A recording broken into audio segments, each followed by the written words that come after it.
वज़ीर आज़म शहबाज शरीफ ने अक़वाम मुत्तहिदा के सेक्रेटरी जनरल अंतोनियो गुतेरेस से टेलीफोनिक गुफ्तगू में पहलगाम वाक़े से मुताल्लिक भारतीय इल्ज़ामात को बेबुनियाद करार दिया है। वज़ीर आज़म शहबाज शरीफ की सेक्रेटरी जनरल अक़वाम मुत्तहिदा से गुफ्तगू में पहलगाम वाक़े से पाकिस्तान को जोड़ने की भारतीय कोशिश को मुस्तरद किया गया।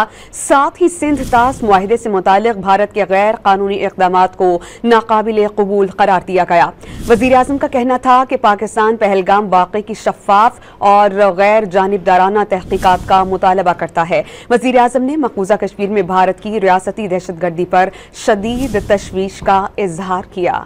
वज़ीर आज़म शहबाज शरीफ ने अक़वाम मुत्तहिदा के सेक्रेटरी जनरल अंतोनियो गुतेरेस से टेलीफोनिक गुफ्तगू में पहलगाम वाक़े से मुताल्लिक भारतीय इल्ज़ामात को बेबुनियाद करार दिया है। वज़ीर आज़म शहबाज शरीफ की सेक्रेटरी जनरल अक़वाम मुत्तहिदा से गुफ्तगू में पहलगाम वाक़े से पाकिस्तान को जोड़ने की भारतीय कोशिश को मुस्तरद किया गया।